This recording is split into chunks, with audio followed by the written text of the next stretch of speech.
13 schedule ప్రకారం employment కార్మికులకు పెరుగుతున్న ధరలకు అనుగుణంగా కనీస వేతనం 27,000 నిర్ణయించి అమలు చేయాలని, సింగరేణి బొగ్గు గనులలో పనిచేస్తున్న కాంట్రాక్ట్ అవుట్సోర్సింగ్ ఉద్యోగులను పర్మినెంట్ చేయాలని తదితర డిమాండ్లతో భారత కార్మిక సంఘాల సమైక్య ఐఎఫ్టియు ఆధ్వర్యంలో కలెక్టరేట్ ముందు ధర్నా అనంతరం జిల్లా కలెక్టర్ అద్విత్ కుమార్ సింగ్ కు వినతి పత్రం అందజేశారు. ఈ కార్యక్రమాన్ని ఉద్దేశించి భారత కార్మిక సంఘాల సమైక్య ఐఎఫ్టియు జిల్లా అధ్యక్ష కార్యదర్శులు కామ్రేడ్ పర్వత కోటేష్, కామ్రేడ్ హలావత్ లింగన్నలు మాట్లాడుతూ మోడీ ప్రభుత్వం కార్పొరేట్ శక్తుల కనుసైగలో కార్మికుల హక్కులను హరిస్తూ 4 లేబర్ కోడ్లను తీసుకువచ్చి అమలు చేస్తామని బరిదేగించి ప్రకటించడాన్ని కార్మికులు ప్రతిఘటించాలని, తెలంగాణ రాష్ట్రంలో కేసీఆర్ ప్రభుత్వం అనుసరించిన విధానం కాకుండా కాంగ్రెస్ ప్రభుత్వం 4 లేబర్ కోడ్లను వ్యతిరేకిస్తూ అసెంబ్లీలో తీర్మానం చేయాలని వారు ప్రభుత్వాన్ని డిమాండ్ చేశారు. తీర్మానం చేయాలి. 4 లేబర్ కోడ్లు అమలు చేయమని తెలంగాణ ప్రభుత్వం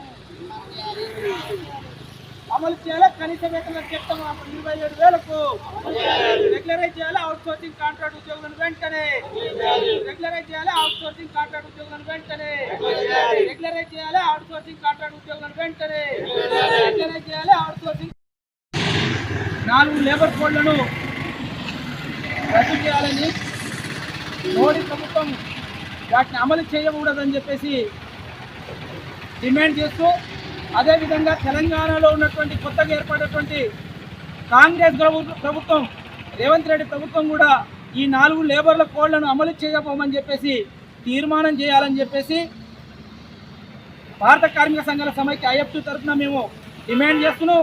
అంతేకాకుండా ఇవాళ ప్రభుత్వం ఇచ్చినటువంటి హామీలు ఏవైతే ఉన్నాయో అవుట్ సోర్సింగ్ కాంట్రాక్ట్ ఉద్యోగులను రెగ్యులరైజ్ చేస్తామని చేసి ఇచ్చినటువంటి హామీ ఏదైతే ఉన్నదో అవుట్ సోర్సింగ్ కాంట్రాక్ట్ ఉద్యోగులను వెంటనే రెగ్యులరైజ్ చేయాలని చెప్పేసి, అదేవిధంగా అమాలి మోటార్ ఆటో రంగానికి సంబంధించినటువంటి సంక్షేమ బోర్డు ఏర్పాటు చేయాలని చెప్పేసి, గుర్తింపు కార్డులు ఇవ్వాలని చెప్పేసి ఇవాళ భారత కార్మిక సంఘాల సమైక్య తరఫున మేము డిమాండ్ చేస్తున్నాం. ఇప్పటికీ అసంఘటిత రంగంలో ఉన్నటువంటి కార్మికుల యొక్క పరిస్థితి గందరగోళమైనటువంటి పరిస్థితి ఏర్పడేది. ఇవాళ అసంఘటిత రంగంలో ఉన్నటువంటి హమాలి సంక్షేమ బోర్డుకు సంబంధించింది ఇప్పటికీ ప్రభుత్వం ఏర్పాటు చేయలేదు. కనీస వయసు కూడా వాళ్ళను 50 సంవత్సరాలు గుర్తించి పెన్షన్ ఇవ్వాలని చెప్పేసి మేము డిమాండ్ చేస్తున్నాం. అంతేకాకుండా ఇవాళ భవన నిర్మాణ రంగంలో పనిచేస్తున్నటువంటి కార్మికులు ఎవరైతే ఉన్నారో ప్రమాదవశాత్తు జారి పడితే, దెబ్బ తగిలితే మాత్రం, చనిపోతే మాత్రం వాళ్ళకి 20 లక్షల రూపాయలు ఎక్స్గ్రేస్ ఇవ్వాలని చెప్పేసి, అదేవిధంగా సహజ మరణం అయితే 10 లక్షల రూపాయలు ఎక్స్గ్రేస్ సహజ మరణం రూపాయలు ఇవ్వాలని చెప్పేసి ఈ సందర్భంగా ప్రభుత్వాన్ని మేము డిమాండ్ చేస్తున్నాం. ఆ విధమైనటువంటి డిమాండ్ను అమలు చేయాలని చెప్పేసి, కనీస వేతన చట్టం 27,000 రూపాయలని అమలు చేయాలని చెప్పేసి ఈ సందర్భంగా మేము తెలంగాణ రాష్ట్ర ప్రభుత్వాన్ని కూడా మేము డిమాండ్ చేస్తున్నాం.